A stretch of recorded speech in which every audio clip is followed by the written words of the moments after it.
위한 당신 주의 이름으로 사랑합니다. 시작.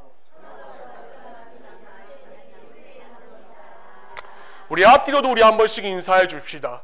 사랑합니다. 시작. 사랑합니다.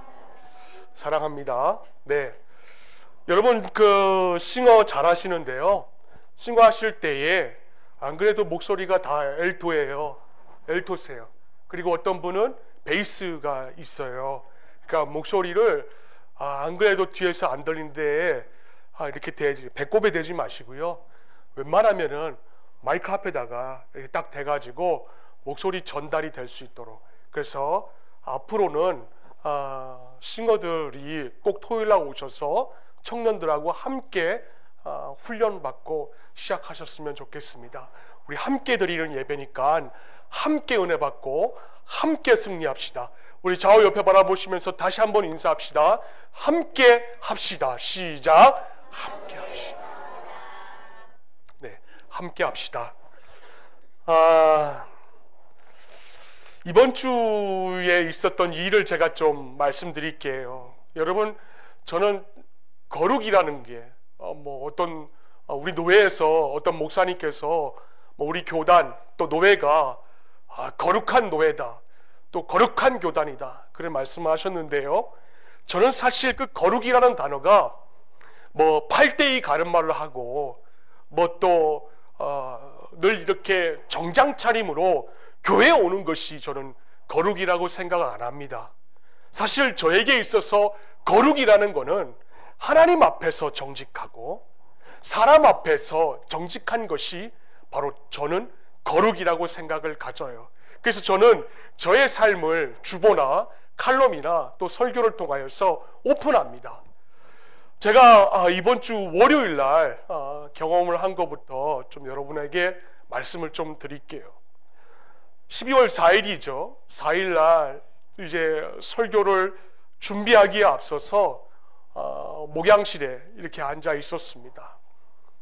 다른 교육자들은 월요일 날 쉰다 그러는데 저는 월요일 날 이제 설교 작업이 들어가야 되기 때문에 월요일 날 이제 목양실에 앉아서 하나님, 제가 어떤 설교를 이분들에게 하면 좋겠습니까? 라는 기도 후에 이제 묵상을 하게 되었어요. 그러다가 이번 주 월요일 날 중앙일보에 이런 기사가 실려 있더라고요. 뭐냐면은 20년간 닭을 40만 마리 튀겼는데 지금이 가장 힘들어. 이런 겁니다. 내용이 이래요. 20년 동안 IMF가 터지고 한 60대 되시는 중반 되시는 분께서 치킨집을 운영을 하였어요. 여러분, 말이 20년이지요. 20년 동안 치킨집을 운영하셨다라고 하면은 그분은 고수 중에 고수입니다. 근데 그분이 더 이상 2019년도에는 버틸기 힘들어. 그럼 왜 그런가? 여러분, 치킨집 생존율이요, 우리 한국 교단에서 개척교회 생존율하고 똑같습니다. 무슨 말인가? 치킨집 생존율이 10년 이상 버티는 가게가 10%밖에 안 된대요. 10%. 그러니까 10년 동안 그 치킨집에 문을 열면은 10년 뒤에는 2가게밖에는 남지를 않는다라는 겁니다. 굉장히 힘들죠. 근데 20년 동안 그 치킨집을 운영하신 분이에요. 베스트 오브 베스트죠. 근데 누가 정말 타이를 부리할 정도로 베스트 오브 베스트인데 그분이 20년 동안 치킨집을 운영하였음에도 불구하고 2019년도에는 이제는 힘들다. 그래, 이유가 뭔가? 이렇게 한번 기사를 한번 쭉 보았더니 그분이 그래요. 알바생의 최저임금은 이제 올라가고 본사에서는 원자재 가격을 이제 올리라 그러고 단골 손님들에게 가격을 올리려고 하다 보니까 그것도 안 되고 여의치 않아서 이제 2019년도에는 더 이상 버틸 수가 없다라는 20년 동안 치킨집을 운영한 베테랑 중에 베테랑이 아주 진솔한 고백이었어요. 제가 그 기사를 보고 얼른 책 한 권이 생각이 났습니다. 그래서 제 목양실을 이잡듯이 한번 뒤져봤어요. 생각이 언뜻 나가지고 그 책을 한번 목양실에서 쭉 찾아보니까는 생각이 들어온 책 한 권이 제 손에 잡혔어요. 그 책 제목이 뭐냐면은, 여러분 이어령 교수라고 아십니까? 그 이어령 교수가 저술한 젊은이여 한국을 이야기하라 라는 약 한 300페이지 정도의 얇은 책자예요. 근데 이제 그 이어령 교수가 이렇게 말을 하는 거예요. 제가 한번 읽어드릴게요. 이어령 교수의 말입니다. 우리는 흔히 낙원이라고 해서 파라다이스라는 말을 많이 쓰는데, 이 용어는 원래 이집트어로서 에덴 동산 같은 낙원이 아니라 황야를 가리키는 말이다. 황야이기 때문에 거기에 나무를 심을 수가 있고 꽃을 가꿀 수가 있고 집을 지을 수가 있는 것이지, 에덴 동산처럼 처음부터 완성된 동산이라면 집도 지을 수 없고 꽃이나 나무도 심을 수가 없다. 여러분 이 말이 무슨 말인지 아십니까?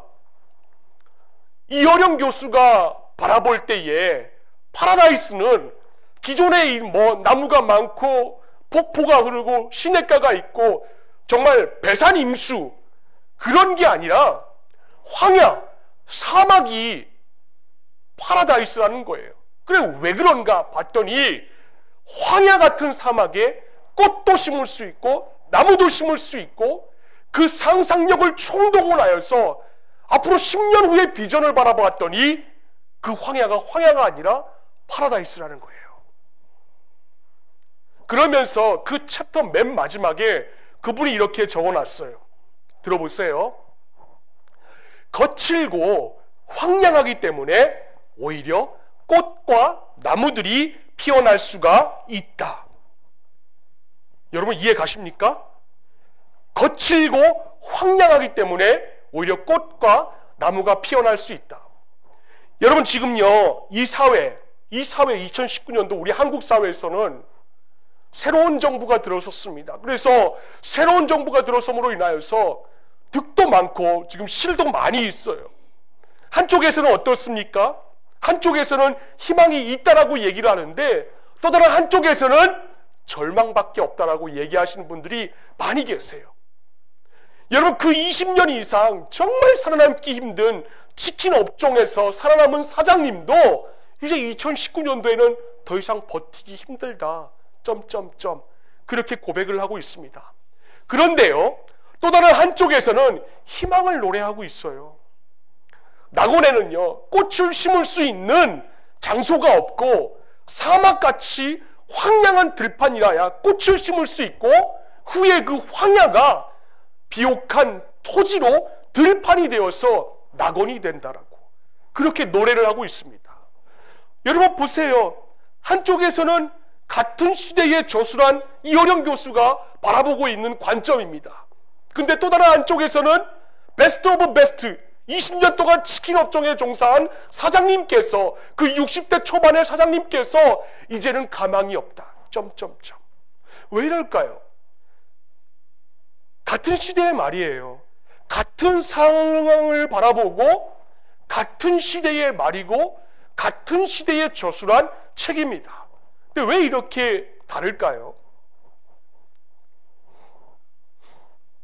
제가 이거를 월요일 날 묵상하다가 우리 공동체가 생각이 났어요. 여러분 우리 공동체에 황야 같은 분들이 얼마나 많이 있어요. 뭐 좀 하세요. 난 못해요.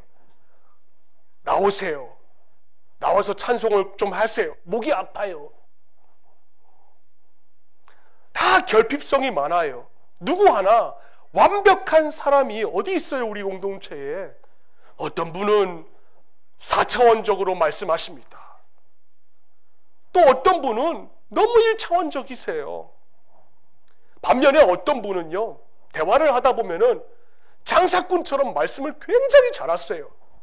또 어떤 분은 너무 직설적이에요. 그러고 나서 자기는 뒤끝이 없다라고 그렇게 말씀하시세요. 난 뒤끝이 없어. 뒤끝 있기 전에 그렇게 말씀을 안 하시면 차라리 믿지라도 않지. 꼭 뒤끝 없어. 그렇게 얘기해 놓고 상처는 다 줍니다. 누구라고 얘기 안 할게요. 럭키 전원에 사시는 분이세요. 얼마나 다양해요. 뭐 그것이 뭐 외모든 또 무슨 건강이든 환경이든 관계이든 우리 공동체 가운데 결핍이 없는 사람이 누가 있어요? 다 다양하죠. 근데 문제는 뭔가 그런 부족함이 있을 때에 사람들은요 딱 두 종류로 나뉘어진다라는 거예요. 어느 학자들에 의하면은요 우리가 풍족하고 감탄스러울 때 배우는 것이 아니라 우리가 좀 결핍성이 있고 좀 뭔가 모자랄 때에 우리가 좀 배울 수가 있다라는 겁니다. 여러분 자녀들 한번 기억해 보세요. 여러분 자녀들이 우리 어린 아기였을 때 준혁이와 인호가 또 군대 제대한 아이들이 아기였을 때 한번 생각을 한번 해보자고요. 아기들이 가장 처음에 하는 말이 뭘까요? 처음에는 맘마 또 엄마 그 두 단어라는 단어예요. 근데 그 아기는 눈앞에 먹을 것이 있을 때는요 말할 필요가 없어서요 그냥 먹기만 하면 돼요. 근데 눈앞에 없기 때문에 또 배가 고프기 때문에 엄마, 맘마 말을 배우는 능력이 있다라는 겁니다. 그러나 또 다른 한편으로는 이런 부족 현상이 우리에게 능력이 될 수도 있지만 또 다른 한편으로는 독을 만들 수도 있다라는 거예요. 이 부족함 때문에 이웃을 찌를 수도 있고 서두에 말씀드렸던 치킨집 사장님처럼 2019년도에는 아무것도 할 수가 없어요. 절망자의 자세를 취할 수도 있다는 겁니다. 선택은 여러분들이 하는 거예요. 자, 그렇다면은 우리가 이런 시대에 우리가 함께 살고 있어요. 우리가 50명 되는 인원이 우리 이런 시대에 함께 살고 있어요. 그럼 이런 시대에 우리 교회가 아까 정순자 권사님의 간증처럼 따뜻함을 추구하는 가정교회를 추구하고 있는데 우리가 그럼 어떤 자세를 취해야 될까요? 제가 2주 전부터 가정교회에 대해서 계속 말씀을 드리고 있습니다. 여러분 기억하실는지 모르겠지만요 제가 처음에는 우리의 내적 본성에 대하여서 말씀을 드렸어요. 뭐였죠? 두 글자죠. 온유예요. 온유에 대해서 제가 여러분과 함께 제가 묵상한 내용 가지고 함께 은혜를 나누었습니다. 그리고 지난주에는 우리가 무엇에 대하여서 얘기를 나누었죠? 우리의 외적 모습인 바로 우리 말 잘하자. 좀 말 좀 잘하자. 그 부분에 대하여서 좀 남을 배려해주고 격려해주고 세워줄 수 있는 말 좀 하자. 그 부분에 대해서 우리가 은혜를 나누었습니다. 그리고 오늘은 우리의 의지적인 부분에 대해서 좀 살펴보려고 합니다. 이걸 생각하다가 구약시대의 마지막 14번째 사사가 제 머릿속에 스쳐 지나갔어요. 여러분 14번째 사사 아마 잘 아실 겁니다. 그가 누구입니까? 누굽니까? 삼손이에요. 삼손입니다. 14번째. 여러분 사사가 하는 일이 뭔가요? 사사는요 이스라엘에 아직 왕이 없을 때에 왕처럼 하나님께 신탁을 받은 자처럼 생활을 하고 그리고 선지자처럼 이스라엘 사람들 가운데에 시시비비를 가려주는 자가 바로 사사예요. 근데 그 사사 가운데서 14번째 사사가 바로 누구냐면은 삼손이라는 자입니다. 삼손. 여러분 여러분에게 삼손이라고 하면 어떤 이미지가 떠올립니까? 제가 삼손이란 이미지 하고 생각을 하면 들릴라 얘기하겠구나. 또 유혹을 얘기하겠구나. 또 어떤 강인함, 나귀 특별로 블레셋인 1000명을 죽였던 그런 삼손, 또 나실릿 이런 영적인 그런 이미지가 생각이 납니다. 맞아요. 그런데요, 제가 바라보는 삼손은 아닙니다. 제가 바라보는 삼손이면은 참 그 치킨집 사장님처럼 참 절망밖에 남지 않았던 자, 그런 이미지가 딱 하고 떠올라요. 왜? 여러분, 삼손은요, 그의 어머니 뱃속에 있기 전부터 하나님으로부터 너 나실림이야, 내가 너 선택했어, 내가 너 찜했어 라고 그렇게 하나님께 선택을 받았던 자였습니다. 그리고 그 땅에 태어났어요. 그리고 태어나서도 그는 어렸을 때 유아기 시절부터 청년기까지 쭉 사사로부터 훈련을 받아왔던 자였습니다. 그래서 사사기 13장 13절로부터 14절까지 말씀 우리 다 함께 한번 읽어봅시다. 시작. 여호와의 사자가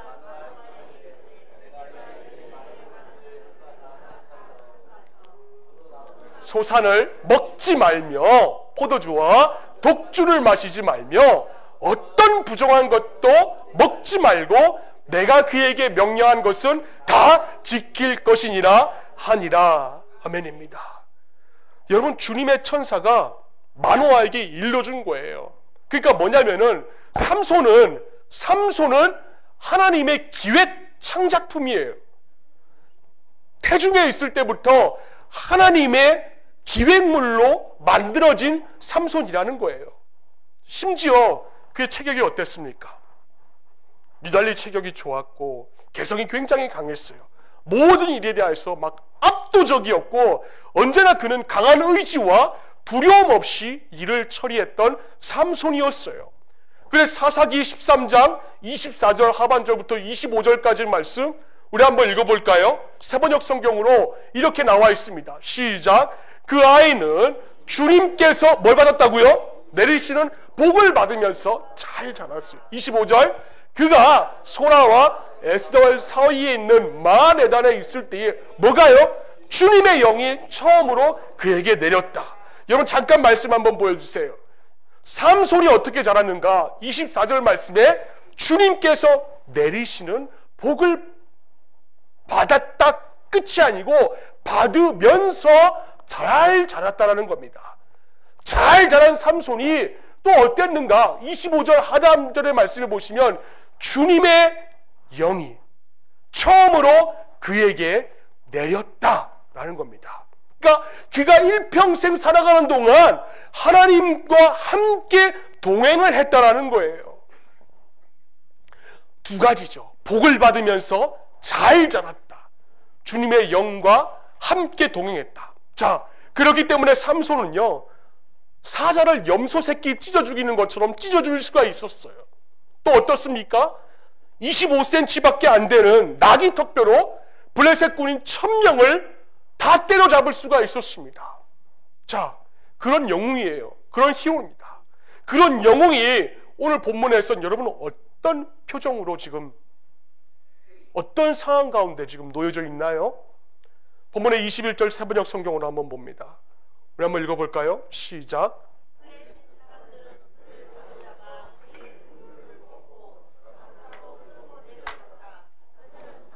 놋사슬로 묶어 그리고 감옥에서 뭘 돌리겠다고요? 제가 연자맷돌을 잘 몰랐어요. 연자맷돌이 뭔지. 그냥 맷돌은 제가 민속촌에서 봤기 때문에 알아요. 근데 연자맷돌을 잘 몰라서 인터넷에 찾아보니까 소들이 끌어다닐 수 있는 큰 맷돌, 그걸 가리켜서 연자맷돌이라고 그럽니다. 지금 여러분 삼손의 인생에서요, 20년 동안 치킨집을 운영했던 그 사장님처럼 내년에는 희망이 없어. 지금 가장 절망 가운데 지금 삼손이 있습니다. 나귀 턱뼈 하나로 블레셋 군대 1000명을 한꺼번에 때려잡았던 그 삼손이요, 또 사자를 염소 새끼 찢어 죽이듯이 찢어줬던 그 삼손이 지금은 머리털 다 잘리고 두 눈 뽑히고 원수들의 조롱을 받으며 완전히 그들에게 놀잇감이 되어가지고 소들이 끄는 연자맷돌을 이 사람 삼손이 지금 몰고 있다는 거예요. 완전 절망이죠. 여러분, 그런데 이 절망 다음에 바로 다음에 어떤 말씀이 있는가? 22절 말씀 한번 봅시다. 시작. 그의 머리털이 밀린 후에 그 다음 뭐라고요? 다시 자라기 시작하니라. 할렐루야.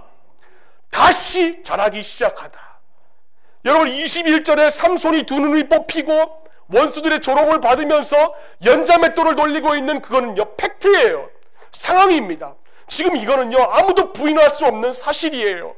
근데 그 부인할 수 없는 최고 절정인 절망, 그 절망적인 현실인 21절로 삼손은 연자맷돌을 끌다가 죽었더라, 그걸로 끝나는 것이 아니라 곧바로 그 다음 22절에 그 머리털이 다시 자라기 시작하더라. 이걸 슬쩍 하나 성경은 하나 쓱 내밀고 있는 거예요. 그럼 우리가 한번 상상 한번 해보자고요. 생각 한번 해봅시다. 여러분 우리 공동체 가운데 머리카락 없으신 분 없으시잖아요. 머리카락 다 있으시잖아요. 그런데 그 머리카락이 자라나고 있는 것을 여러분 하루하루 인지하고 계시는 분 계십니까? 여러분 머리카락은요 너무너무 천천히 자라요. 그렇기 때문에 우리의 감각으로는 이 머리카락이 대체 언제 자라는지 알 수가 없어요. 그 한 가지 분명한 팩트가 있다면은 살아있는 사람이라면은 그자의 머리카락은 반드시 다시 자라난다라는 겁니다. 제가 한번 말씀드린 것 같아요. 저는요 남자 고등학교를 나왔어요. 배명고등학교인데요. 그 위치가요 삼전동에 있습니다. 굉장히 좋아요. 배명고등학교가. 여러분 오해하지 마세요. 제가 좋다라는 거는 뭐 배명고가 공부 잘해서 좋다라는 게 아니에요. 산세가 좋고 뭐 탄천이 흘러가지고 좋다라는 게 아닙니다. 뭐가 좋은가? 배명고 주위에는 여자 고등학교가 굉장히 많아요. 그래서 좋았어요. 좀만 나가면 뭐가 있었냐면 영파여고, 조금만 나가면은 정신여고, 좀만 나가면은 가락성신여고. 그러니까 제가 다녔던 그 배명고등학교는 그 텃밭에 정말 한 줄기 빛과도 같은 정점을 찍은 남자고였습니다. 그러니까 어떻게 했어요? 남자애들이 좀 어떻게 하겠어요? 좀 장난기 많은 친구들은 당시 93년도 92년도였으니까 당시 주윤발하고 유덕화, 여러분 아마 아실 거예요. 유덕화하고 주윤발이 인기 절정이었습니다. 그 사람이 신는 하얀색 리복 운동화, 그리고 그 주윤발이 다니면서 뭘 입에 달고 다녔습니까? 성냥개비. 그래 그거를 하나 물고 다녔어요. 그래 모든 남자애들이 점심시간만 되면은 여고 애들한테 잘 보이기 위해서 다 입에 뭘 끼고 있었냐면은 성냥개비 하나씩 다 끼고 돌아다녔어요. 물론 저도 그 당시엔 그랬어요. 그렇게 외모에 관심을 가지고 있었던 어느 날 아침, 등굣길에 선도부가 있었어요. 그 정문에서 저를 부르는 겁니다. 너 이리 와봐. 앞불싸. 제 앞머리가 눈썹을 넘어오는 거였어요. 당시 그 배명고에 두발 제한이 있었는데요, 3cm였습니다. 말이 3cm지 그건 스님이에요. 스님. 인생을 포기한 사람들만이 3cm를 할 수 있었고, 3cm는 당시 수능 1등급을 얘기하는 학생들이 가지고 있었던 특권이었어요. 그러니까 3cm면 아 쟤는 1등급이구나 그렇게 생각을 가질 정도였습니다. 근데 이게 눈썹을 넘어가니까 이걸 보고 고2 선도부가 너 이리 와봐. 가위로 제 앞머리 두 군데를 영구머리로 만들어 놓은 거예요. 제가 얼마나 그 영구머리 그 사람 이름 잊지도 못해요. 김시이인데 이름도 참 이상하죠.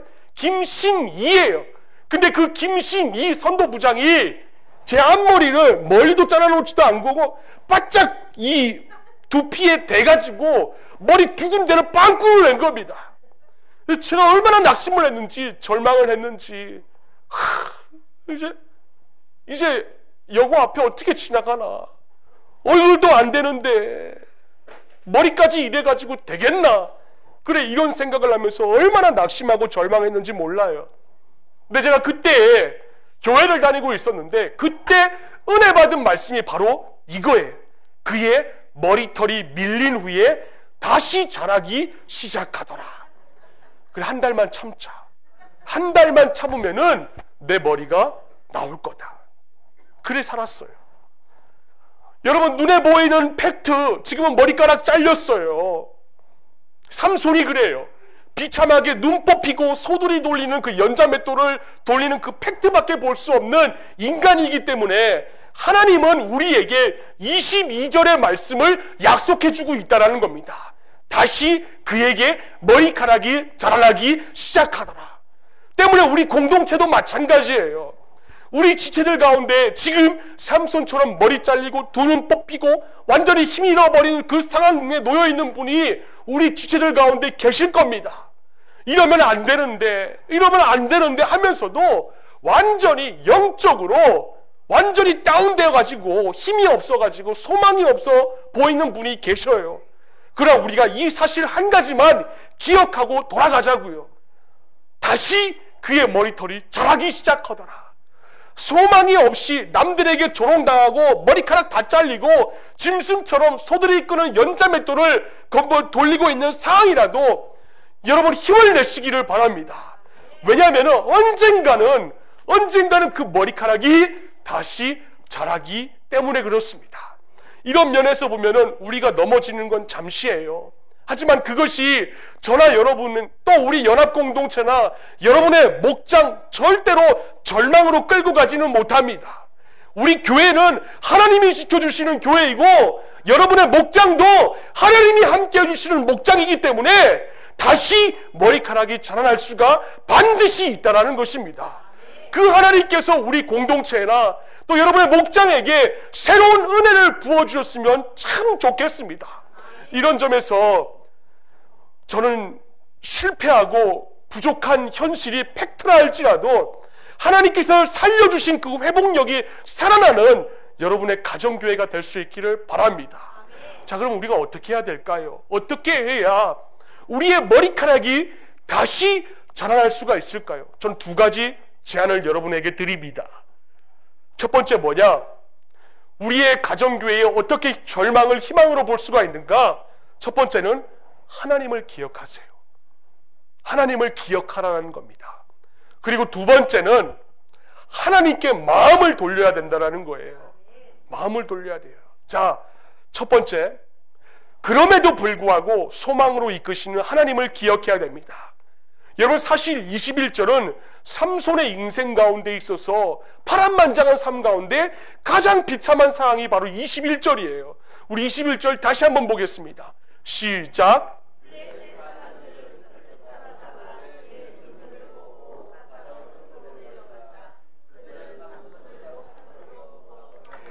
연자맷돌을 돌리게 하였다. 여러분, 잠깐 저 말씀 보세요. 연자맷돌을 돌리는 것도 어디에서 돌렸습니까? 감옥에서. 가장 비참한 상황이에요. 두 눈 뽑히고. 그러나 삼손의 그 비극적인 절망이 거기서 끝나지 않았습니다. 그의 인생 가운데 대반전, 그러나의 하나님께서 삼손에게 그 인생 가운데 찾아올 수 있는 축복의 조건이 될 수가 있었다라는 거예요.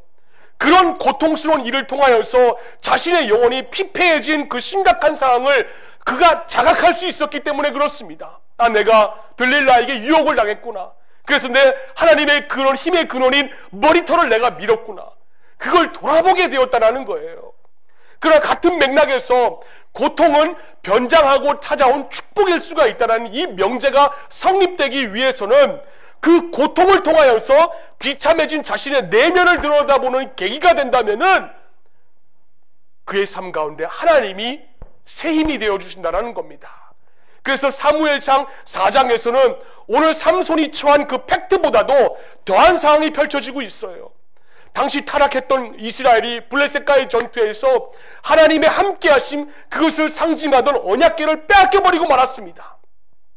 그리고 그 과정에서 영적인 지도자인 엘리 제사장과 그의 두 아들 홈니와 비느하스도 한순간에 죽어버리고 말았어요. 그럼 이게 끝인가? 아니요.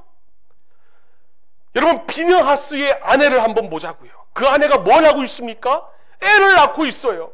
애를 낳고 그 자리에서 그 비느하스의 아내가 애 낳다가 죽고 말았습니다. 그래서 사무엘상 4장 19절부터 21절까지의 말씀에 보시면 우리 한번 읽어볼까요? 시작. 그때에 엘리의 며느리인 비느하스의 아내는 임신 중이었으며 출산할 때가 가까웠는데 하나님의 궤를 빼앗겼고 자기의 시아버지와 남편도 죽었다는 소식을 듣자 갑자기 진통이 일어나 구부리고 앉은 채 몸을 풀었다. 20절입니다. 20절. 그러다가 그는 뭐라고요? 거의 죽게 되었다. 그때에 곁에 서 있던 여인들이 아들을 낳았으니 걱정하지 말아요 하고 말해주었다. 그러나 산모는 대답도 없고 관심도 그 애한테 갖지 않다가 21절. 그 아이의 이름을 뭐라 지었습니까? 이가봇. 이가봇의 뜻이 뭡니까? 이스라엘에서 영광이 떠났다는 말만을 남겼다. 하나님의 궤를 빼앗긴 데다가 시아버지 죽고 남편도 죽었기 뭐라고요? 모든 원인이 무엇입니까? 비느하스 아내가 죽은 원인이 뭐예요? 산모가 대답도 없고 관심도 보이지. 방금 자기의 10개월 동안 배 아파가지고 난 그 아기를 쳐다보기도 싫다라는 거예요. 관심도 갖지 않고 그 아이의 이름을 하나님의 영광이 떠났다. 이가봇이라고 이름을 지었다라는 겁니다. 여러분 원래 갑옷이라는 단어의 뜻은 하나님의 영광이라는 뜻을 가지고 있어요. 갑옷. 그런데 지금 비느하스의 아내는 자기가 배 아파서 낳은 그 아이를 갑옷이라고 이름을 짓지 않고 그 앞에다가 부정어인 이를 붙임으로 인하여서 하나님의 영광이 이제는 떠났다. 자기가 낳은 그 아들에게 그렇게 이름을 짓고 말았습니다. 여러분 지금 이 여인 출산해서 그 자리에서 아이를 낳고 죽은 이 여인의 심정이 여러분 헤아려지십니까? 시아버지 죽고 그토록 믿었던 남편 죽고 하나님의 함께 하심의 상징이었던 언약궤가 이방 족속 블레셋 족속들에게 뺏겨버리고 아마도 제정신이 아니었을 거예요. 그런 상황에서 아이의 이름을 이가봇, 하나님의 영광이 떠나버렸다. 그것은 조금이라도 이해할 수가 있습니다. 그런데요, 그 여인이 몰랐던 게 있었어요. 그 여인이 자기가 낳은 아들의 이름을 이가봇이라고 지으면서도 그 여인이 몰랐던 게 있었습니다. 그런 절망의 이가봇, 누가 봐도 하나님의 영광이 이제는 떠나버린 그 저주의 상황 가운데, 그런 상황 가운데서도 하나님이 일하고 계셨다라는 겁니다. 여러분 사무엘상 3장 19절 말씀 세번역 성경으로 보시면요, 여기 나와 있습니다. 우리 한번 읽어볼까요? 시작. 누가요? 주님께서 누구와 함께, 그와 함께 계셨어. 사무엘이 한 말이 하나도 어긋나지 않고 다 이루어지게 하셨다. 아멘입니다.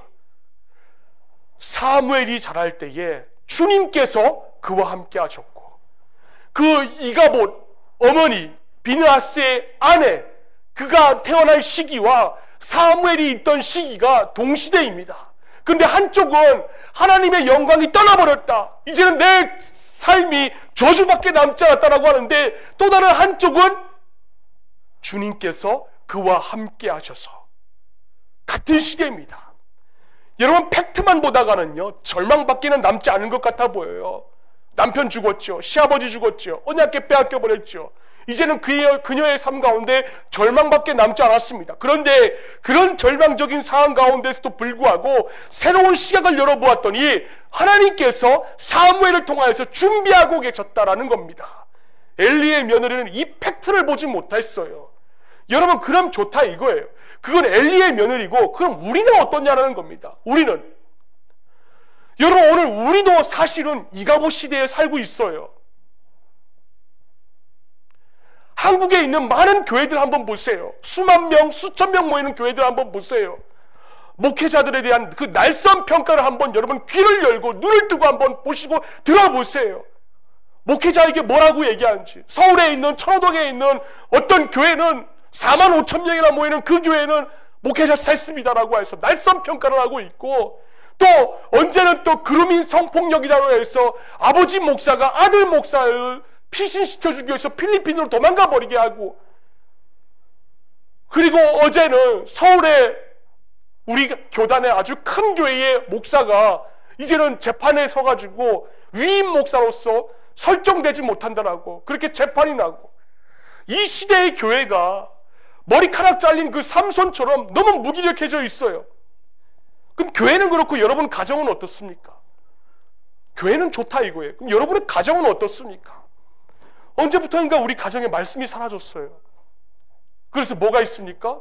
목요일 날 저녁에 가면은 연애의 맛이라는 그 TV 프로그램을 보고 있고, 언제부턴가 가정에 찬송이 없어지고, 나오는 건 맨날 불만과 불평과 저주의 말만 나오고, 누구 때문이야 그런 말만 나오고. 근데 문제는 이렇게 교회와 가정이 정신 차리지 못하니까는요, 여러분 보세요. 저 아이들, 그 틈을 타가지고 아이들의 가치관들이 얼마나 사단에게 흔들어내는지 모릅니다. 얼마 전 몇 명의 아이들, 우리 청년들과 함께 영화를 한 편 보러 갔어요. 그 영화의 제목이 완벽한 타인이라는 겁니다. 완벽한 타인. 누구랑 보러 갔는지 또 상상하지 마세요. 청년들이랑 보러 갔어요. 내용이 이런 거예요. 아마 보신 분도 있겠지만 웃으시는 분들은 좀 수상해요. 커플들끼리 있는데 자신의 핸드폰을 테이블 위에 올려놓고 통화 내용과 이메일을 공유하자는 겁니다. 여러분, 그러면서요, 전혀 상상하지 못한 일들이 일어나는 모습을 그 영화에다가 담았는데, 그 보면서 얼마나 낯뜨거운 장면이 많았는지 몰라요. 그러면서 제가 도저히 이제 볼 수가 없는 그런 지경에 이르러가지고 아이들을 데리고 밖으로 나가버렸습니다. 그런 영화가 몇 세 이상인 줄 아십니까? 15세 이상이에요. 15세 이상. 여러분, 우리 교회에서 15세 이상이라면요, 정우입니다. 정우. 정우 같은 아이, 드러머 치는 그 아이가 15세 이상인데, 그런 아이가 그런 영상을 접할 수 있는 거, 그거 아닙니까? 여러분, 세상이 이래요. 세상이. 세상은요, 이미 우리 아이들의 가치관을 송두리째 흔들어 놓고 있는데, 가정이 정신을 차리지 못해요. 부모들이. 교회가 정신을 차리지 못해요. 즐겨라, 쾌락을. 그게 뭐가 잘못이냐, 괜찮다, 이런 상황이다 보니까는 애들이요, 갈 바를 알지 못합니다. 이런 현실 가운데 우리가 어떻게 하면 좋을까요? 우선 그 사실을 솔직하게 인정해야 됩니다. 머리털 잘리고 힘 다 잃어버린 그 삼손 같은 우리의 모습을 좀 정직하게 하나님 앞에 좀 내려놓고 고백해야 돼요. 하나님, 우리 가정 제가 이렇게 만들었습니다. 하나님, 우리 교회, 우리 목장 제가 이렇게 만들었습니다. 솔직하게 고백하시고, 그러고 난 다음에 또 뭘 해야 되는가? 하나님, 우리 가정이 또 시대의 교회가 힘을 잃어버렸지만 그럼에도 불구하고 소망으로 이끄시는 하나님을 기대합니다. 이게 나와야 돼요. 이게 이가봇 시대에 사무엘을 통하여서 준비시킨 하나님, 우리 교회 안에도 사무엘을 준비하여 주시옵소서. 하나님, 우리 자녀들로 하나님의 음성을 들을 수 있는 사무엘로 하나님께서 준비시켜 주시기를 바랍니다. 이건 놓고 기도해야 된다는 겁니다. 여러분, 소망은요, 우리 인간에게 있지 않아요. 살아계신 하나님이 바로 우리의 소망인 것입니다. 삼손의 머리털을 다시 자라게 하신 그 하나님, 그걸 기억하는 것이 바로 첫 번째 대안이에요. 다음으로 절망 가운데 희망을 엿보기 위해서는 하나님께로 마음을 돌리세요. 하나님께로. 오늘 본문에 나오는 이 삼손을 묵상하다가 재미있는 것을 제가 발견했어요. 그게 뭐냐면은, 여러분, 삼손을 유혹했던 들릴라도 그렇고 하나님도 그래요. 삼손에게 똑같이 공통적으로 요구하는 것이 있습니다. 먼저 하나님께서 삼손에게 요구하신 게 뭔지 아십니까? 우리 한번 볼까요? 신명기 10장 12절 읽어봅시다. 시작. 지금 원하는 것이 뭔지 아십니까? 주 당신들의 하나님을 경외하고 그의 모든 길을 따르고 그를 사랑하고, 다음 뭐라 그랬습니까? 마음을 다하고 정성을 다하여 주 당신들이 하나님을 섬기며. 하나님이 삼손에게 원하신 것은 밑에서 두 번째, 마음을 다하는 것이었습니다. 마음을 다하는 것. 그런데 들릴라가 삼손에게 원한 것이 뭔지 아십니까? 사사기 16장 15절 말씀을 보니까 이렇게 나와 있어요. 사사기 16장 15절. 우리 한번 읽어볼까요? 사사기 16장 15절 시작. 그 다음 뭐라 그랬죠? 마음을 내게 털어놓지도 않으면서 어떻게 나를 사랑한다고 말을 할 수가 있어요? 아멘. 거기까지. 그러니까 뭡니까? 하나님도 삼손에게 네 마음을 달라 그랬어요. 들릴라도 삼손에게 네 마음 달라 그런 것입니다. 똑같아요. 근데 중요한 것은 결과인데, 사사기 15장 19절 말씀 한번 봅시다. 사사기 시작. 하나님이 터뜨리시니 삼손이 그것을 먹고 어떻게 되었다고요? 정신이 회복되어 소생하니. 아멘. 거기까지죠. 그걸 마시고 정신이 회복되어 소생하니. 그러니까 하나님께 마음을 드렸더니 하나님께서는 삼손에게 회복과 소생을 주셨다라는 거예요. 그런데 삼손이 들릴라에게 마음을 주자 삼손의 두 눈이 뽑혀버리고 짐승처럼 연자맷돌을 몰리는 그런 절망적인 상황에 놓여버리고 말았다는 것입니다. 여러분, 이 차이를 아시겠습니까? 저는 우리 교회의 목사로서 악한 세상을 상징하는 들릴라에게 마음을 주었다가 두 눈이 뽑히고 마음이 무너져 버린 분들을 수없이 만납니다. 그렇기 때문에 우리는 이 본문을 통하여 얻어야 될 것이 있다면 바로 이거예요.